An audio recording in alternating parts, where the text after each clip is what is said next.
This particular device, the MR4 ACTIV, has on it, if we turn it on, we have 6 different programs. I've been mainly focusing on program 4 and 5. Program 4 is a 4-minute treatment and 5 is a 3-minute treatment. I really think we don't do things long enough. We don't do manual therapy long enough. How long could you do an AP glide for? You know, I've developed a technique that you could do it for 20 minutes. How long do you do modalities for? I use the program 4 four times. So 4 times 4, 16 minutes of laser. And this one, I'm really doing a lot of the probe.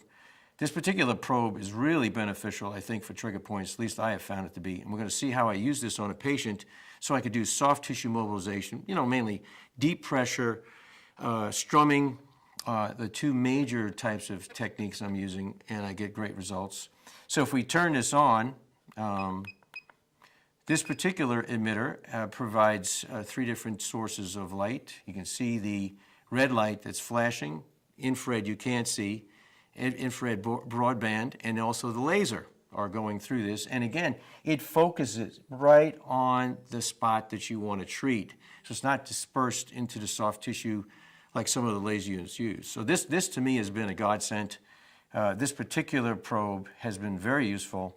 There are 3 others here on the table. This is the auricular probe that is used for laser acupressure points. This one I do use quite a bit. This is the soft tissue massage disc.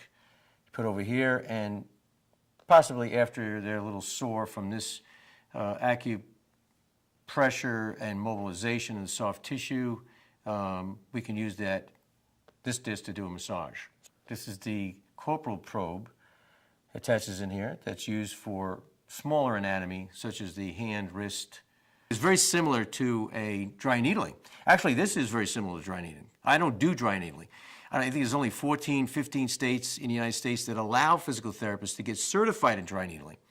I was asked to lecture in a conference in Italy, 2010, on manual therapy. There were 23 clinicians lecturing, and one of them actually talked about dry needling. He did say in his lecture that laser was just as effective as dry needling in terms of trigger point treatments. Several studies have demonstrated that the laser treatment was compared to hydrocortisone injections into the trigger point, and there was no difference in relief of pain initially. As we do know, some of the studies that I've read and heard presented when I went to Brazil, conference out there, one therapist from Australia indicated hydrocortisone relieved the symptoms dramatically the first 2 weeks. After that, it came back with a vengeance, so the pain was even worse. These kind of detrimental effects I do not see with laser and trigger point therapy.